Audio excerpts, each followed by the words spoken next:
The Frontline podcast is brought to you by Legion Technologies. Hi, we're your hosts, Tracy Chernoff, Senior Director of Employee Engagement at Legion Technologies.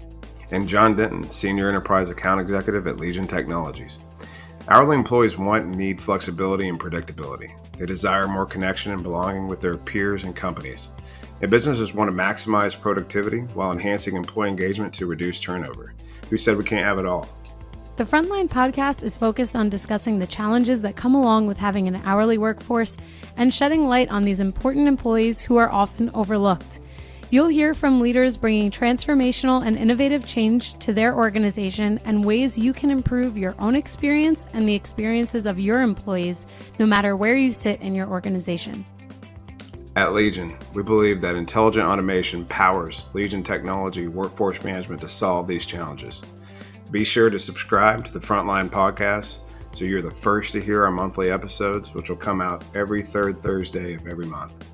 Learn more at legion.co. Follow us on Instagram and LinkedIn and get ready to be a part of the solution. Hi, everyone. Welcome back to the Frontline podcast. Thank you so much for being here for another month. We're really excited about this topic today because it's one that has graced every headline for the last couple of weeks, but also is not so foreign. I mean, we're going to break it down pretty significantly, I think, on this episode. So what is it that I'm talking about? I'm talking about the 4-day work week. And if you have no idea what I'm referring to, all you have to do is Google 4-day work week and every single headline will pop up for you. And the reason that is because the UK did a trial across 61 organizations in within like 6 months. I think it was June through December. Hopefully that's an accurate 6 months. I think it is. And basically almost 3,000 employees were part of this trial where those 61 organizations allowed for truncated work and enabled a 4-day work week for those, participating employees across those organizations. And they've just reported, and back in February, there was a report on how the trial went. And it probably is no surprise that it went exceedingly well. There were incredible results coming out of the 4-day work week. And I think just in general, when we think about the 4-day work week, we'll talk about how this impacts hourly employees, salaried employees, retail, non-retail. And John has some really awesome questions that we're going to go through today. But before we even get into that, John, what are your thoughts on the 4-day work week and the articles that we've been reading? I think it's interesting. I think it's an interesting dynamic. I think there's a lot of value in, allowing 4-day work weeks, obviously from a work-life balance perspective. I can also see the flip side of that, where maybe there's sales productivity impacts, and maybe both positively and negatively, right? I can see the business aspect of it where you're managing a business and you really want your best employees to be there as often as possible. I can also see it from the employee perspective where, they obviously want to have a good work-life balance and obviously everybody's personal life is important to them, right? And I think it's not only just about getting the 4-day work week in place, but also where you're getting those days off, right? I know a lot of retailers out in the market today, you may work, 5 or 6 days straight and only get 1 day off. So although you do get 2 days off, ultimately, you may not get them off consecutively like you and I are used to, right? This day and age. So I think there's a lot of value, and I can see it from both sides of the fence. I'm certainly excited about this topic and excited about getting your opinion on some of this stuff. Yeah, no, for sure. Your initial takes are interesting, and I think we're going to break that down, and potentially I might destigmatize some of those initial thoughts that you have too, because there's definitely a lot to say about productivity on either side of the fence, but there are some really specific results coming out of this trial. So actually, before we kind of jump into the question portion of this discussion, I'd love to share some of these results. So for those who, again, 61 organizations were part of this, for those who were part of this trial in the UK, organizational revenue was up 35% from the previous year and rose specifically by 1.4% during that 6-month trial. And when we think about productivity, which was one of the things that you initially mentioned, although it's hard to measure productivity, the organizations rated the impact of 4-day schedules as positive, averaging 7.5 on a 10-point scale. Employee absenteeism also dropped from 2 days a month to less than one. It was actually 0.7, and turnover fell by more than half. So when we think about the things that actually negatively impact productivity, absenteeism, turnover, right? That hugely impacts productivity.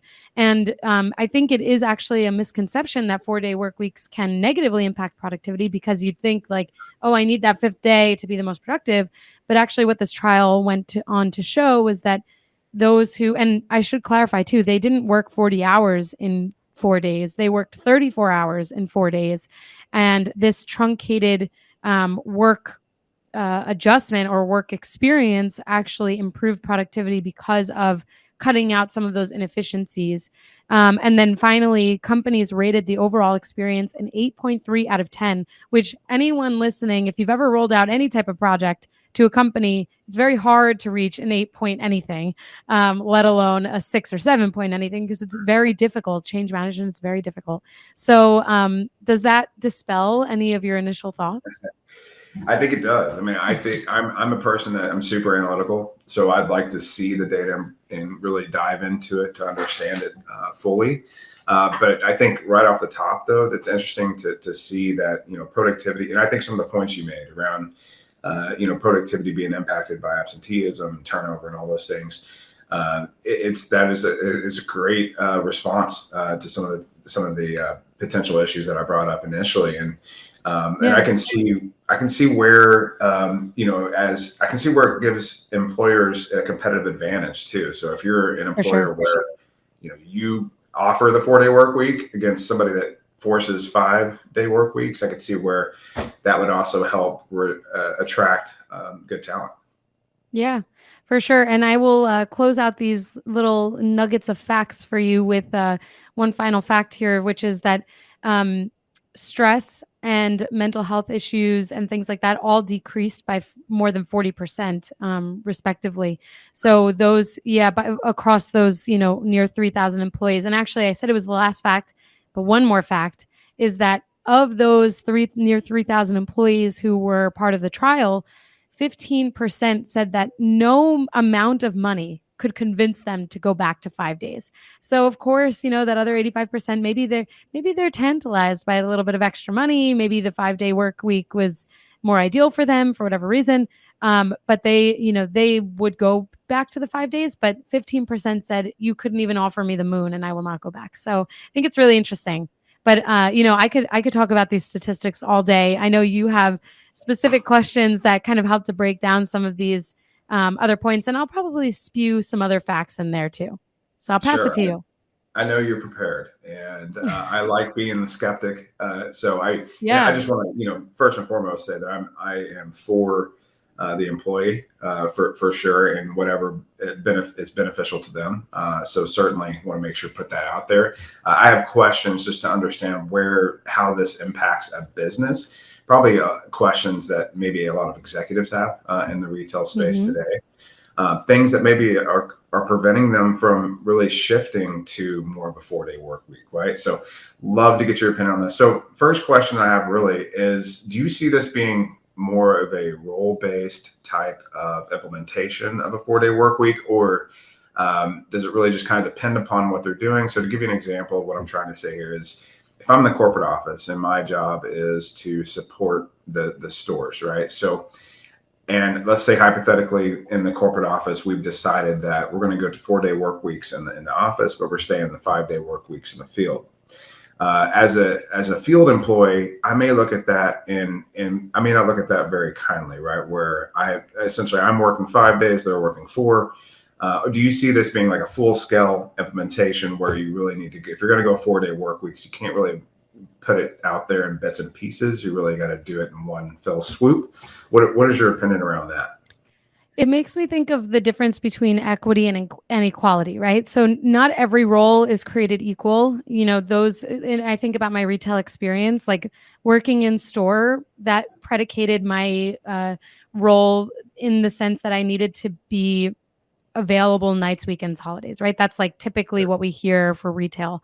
Whereas someone who worked on the corporate side didn't necessarily have that experience. So while we were equal in the sense of like our who we were and what we had as far as resources go, the equity to that working Monday to Friday was not there, right? But so I hear what you're saying as far as like role-based differences. However, the reason it makes me think of equality versus equity is that when it comes to a 4-day work week, you can have an equitable approach. And I think that HR people, and I can only say this because I'm in HR, technically, or most of the time, like find themselves making things, and maybe it's not just HR, but it's also just business leaders in general, we find ourselves making decisions that feel like they can only be made if everyone can take part in it. But that's not equity, right? That's equality, and there's space for that in different areas of business.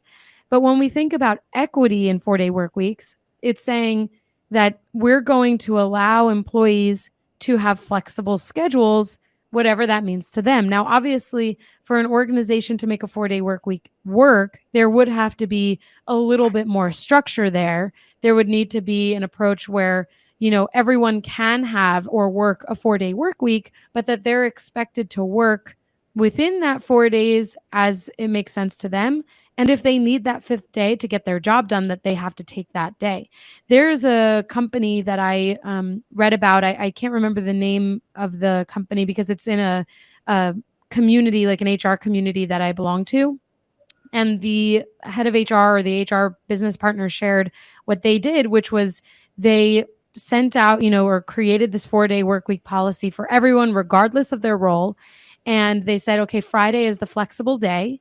If your role requires you to be on call that day, you're on call. If you can't get your job done in the 4 days that week, you're expected to get it done on that fifth day. And so while the 4-day work week there was an equitable approach, meaning every single person had access and the opportunity to take that 4 days as their work week, there was also this understanding that if the job needed to be done, just like when we work a 5-day work week, sometimes the job needs to get done beyond that 5 days. It just sometimes works out that way, that you're an adult about it. You own your role, you own your business, and you get the job done. So I think when it comes to the 4-day work week discussion, most of the time I hear thought leaders, HR, or other business leaders talking about it like it's a foreign concept compared to what we already do, which is we work 5 days today and we say, well, okay, if your job requires you to go beyond that 5 days, you're expected to get it done. That already exists. The only difference is that we would allow for truncated work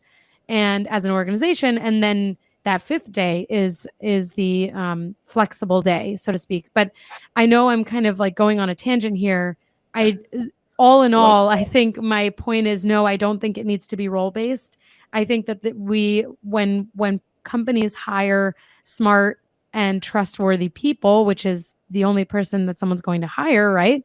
That we are automatically investing in that person, and we have to trust that they can get the job done, whether they work 32 hours, 34 hours, or 60 hours. But I do think I think that there's a lot to break down there. I'm sure it's uncomfortable for some business leaders because there's like a lack of control maybe, but there's already a lack of control. Like flexibility is the name of the game.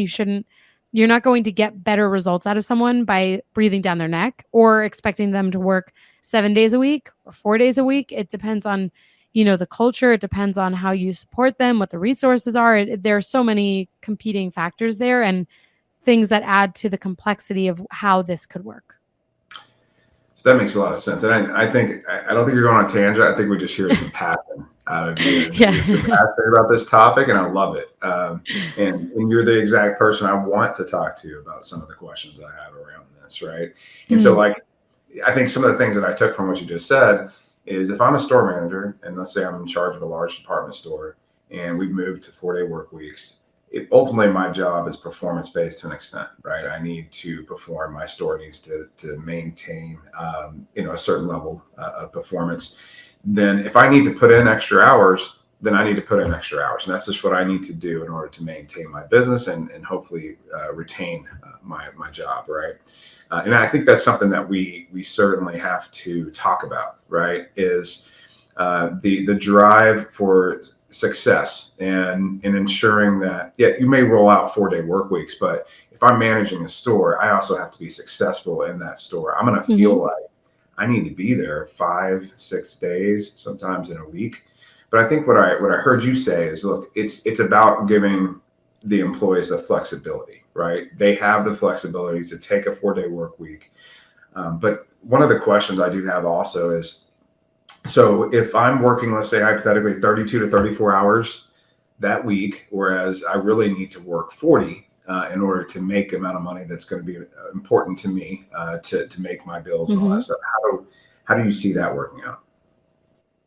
In terms of like just the making the hours work? So let's say typically I'm working 40 hours a week. Okay, so my paycheck is pretty standard every week, right?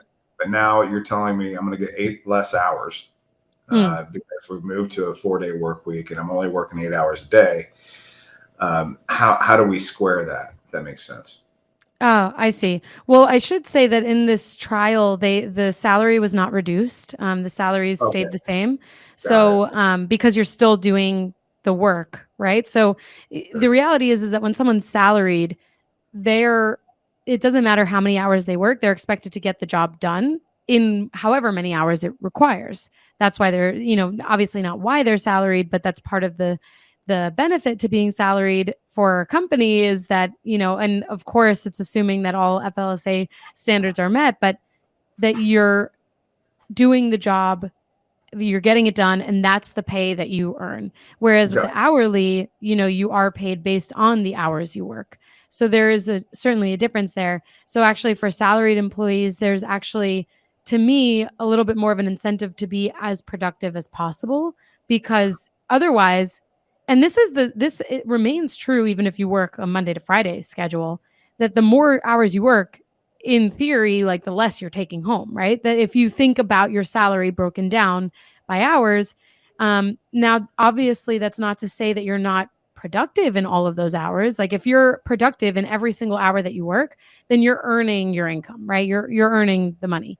But if someone is working 40 hours a week and is productive for 25 of them, there's not a whole lot of value for the company or for the employee. It's kind of like a waste of time. Whereas what we saw in this UK trial, though, that truncated work schedule, the 32 to 34 hours a week, they're earning the same amount. They're hyper vigilant in being as productive as possible within that time because they want to be able to have that 5th day as truly a flexible day and or an additional day off. Whereas if you're not as productive during those 4 days, you're likely going to have to take that 5th day as a day to get the rest of your job done. So hopefully that's painting a clearer picture around like how productivity can actually be enabled through a 4-day work week.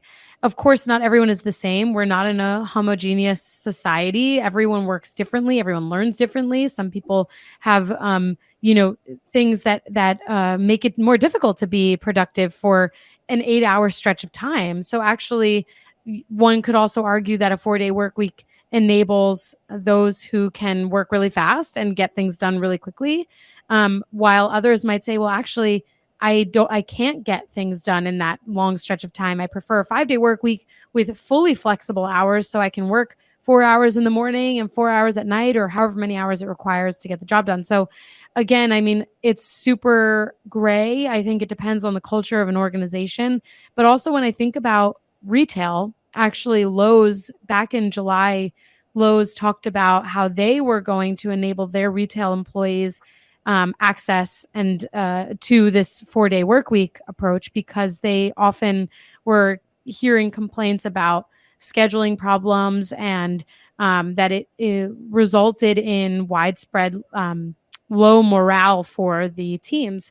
And so essentially the company Lowe's decided that they were going to roll out this 4-day work week, and that when they were offering this, they were offering it to full-time associates in order to maintain their hours. So when I think about your point on the hours piece, how this would be approachable in a retail setting would likely only happen for full-time, because part-time employees are already working probably 3 to 4 hours already, right? So it's the full-time employees and any managers, full-time, hourly and salary, who would benefit the most from something like this. So in retail, actually, I could see this being like the perfect example of where 4-day work week provides benefits because it's really hard. Retail, you're already working long hours. Back in my retail days, they were 10-hour days minimum.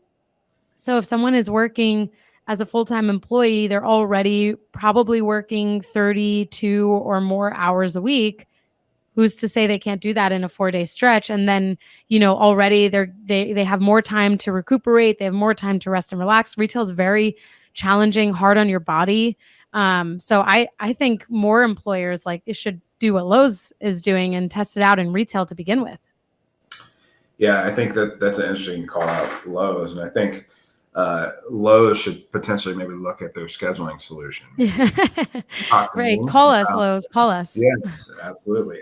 So no, but you're exactly right, and I think you hit the nail on the head in answering that question. And that hourly employees are probably already working, 3 to 4 days a week as it is, anyways. And those that want to get additional hours, they certainly still have the ability to do that, right? Mhm.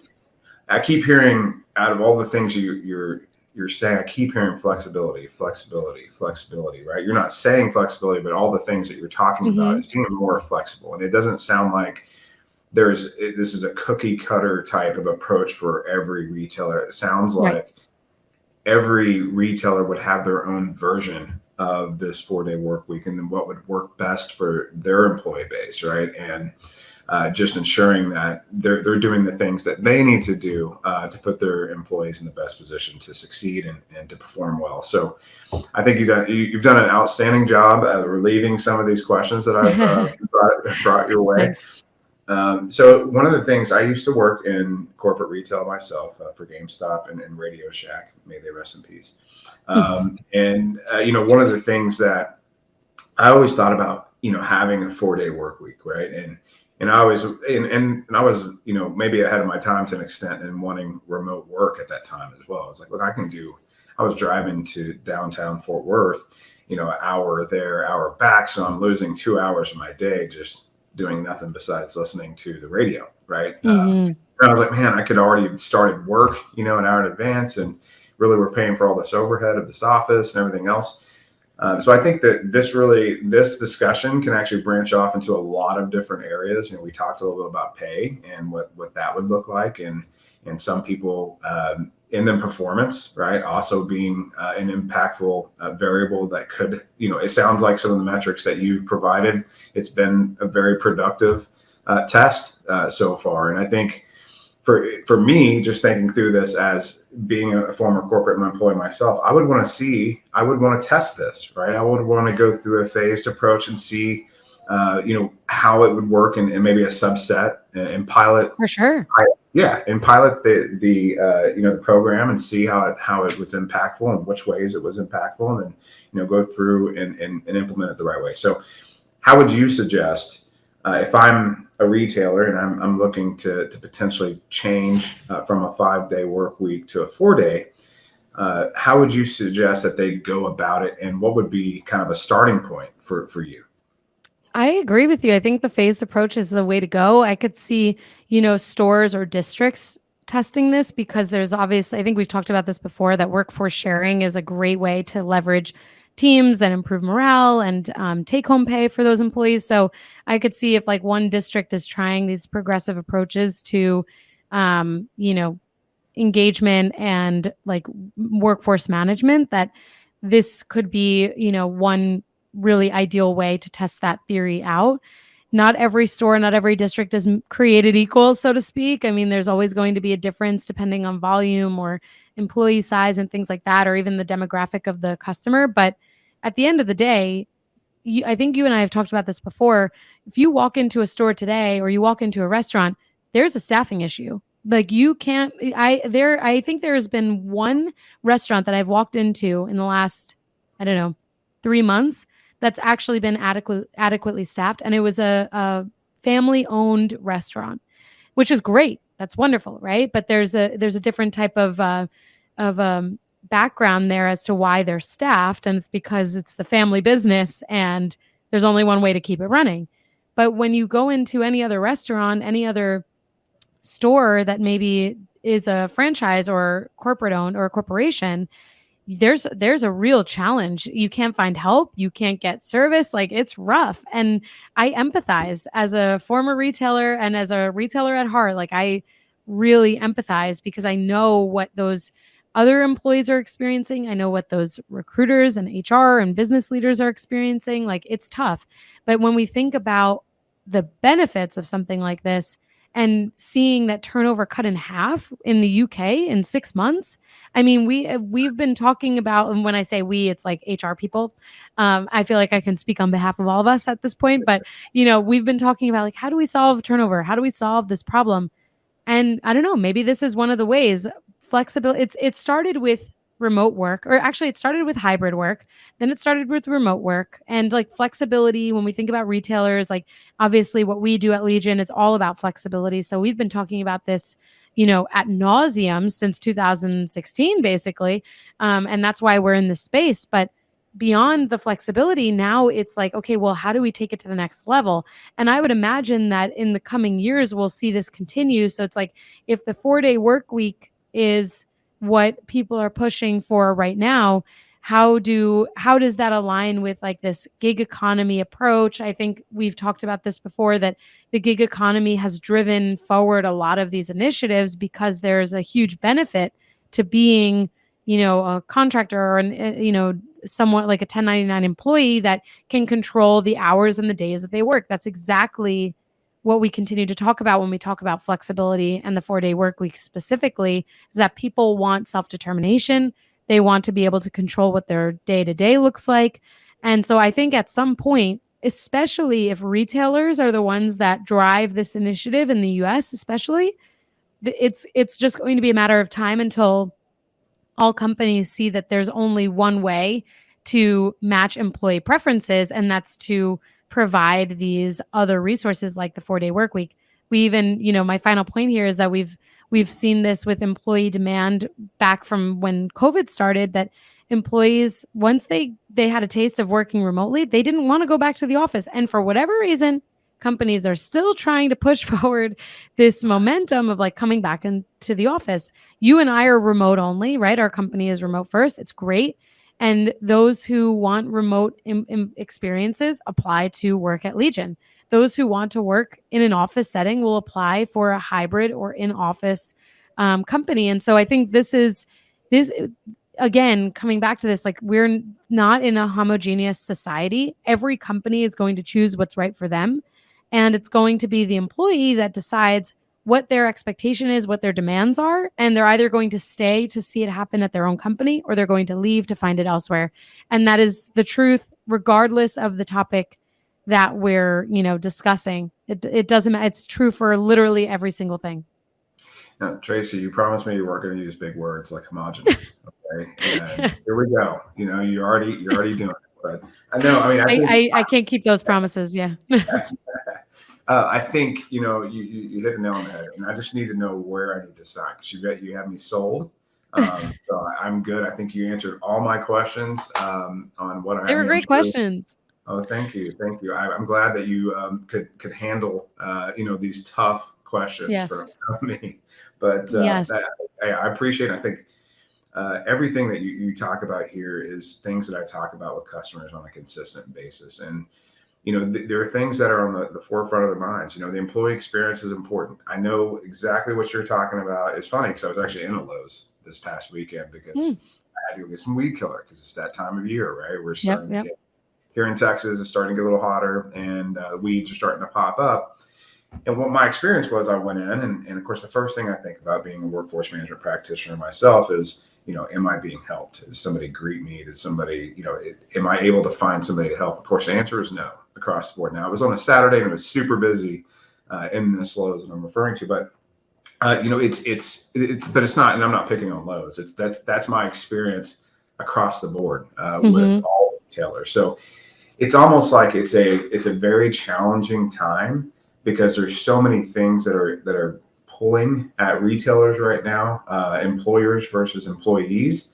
And it's like, where is that balance, and where do we find that balance, right? That is good for the business and it's good for the employee. Everything that you talked about today, to me, proves that it is advantageous for the employees and the employers. So, anyways, I think I appreciate it, and I appreciate you walking me through this and answering all my questions. Yeah, of course. No, thank you. And it made me think of how important technology is to enabling these advancements, right? Like you can't really manage this manually. Schedules are, there are so many things that impact how someone can be scheduled and how someone can work. Like I think about a corporate environment, if there are salespeople and, or not even sales, but like customer facing employees, like those things, there's a huge demand there, right? If someone is working right alongside a customer, they have to be available as often as the customer needs them. But I still think that these progressive movements toward making the workplace one that is sought after, where people feel really engaged and external people want to join the team, like that's where we always have to solve this problem. How do we grow with the times and move with the times, but also how do we make it so that our existing employees want to stay and continue to contribute? And how do we make it so that when we have an open role, it's not open for long because people are just dying to get in? So hopefully anyone listening is really inspired by these discussions. It doesn't mean that, you know, a 4-day work week is right for you or anything like that, but flexibility has to be at the core of what companies, organizations, retailers, doesn't matter the industry, are focused on, because we're all adults. We all have earned our stripes. Doesn't matter if we've worked for 1 year or 50. We all should have the opportunity to be self-determining over our, you know, work life and our experience at work. And so, John, I really appreciate your questions. I'm glad we talked about this because I think we'd be remiss not to, considering where it lives in all of these channels. And speaking of which, we will be sure to link the in the show notes the articles that we referenced on this episode today, so you can read through for yourself, analyze the data yourself, and we hope that we have an amazing sense of like how we can move forward as a conglomerate, as organizations. And hopefully all of you took away something really positive, or maybe you're a little bit more critical. That's totally fine too. Anyway, don't forget to rate, review, subscribe wherever you're listening to the podcast, wherever you're watching the podcast. We will see you next month. John, thanks so much. See you soon. See ya.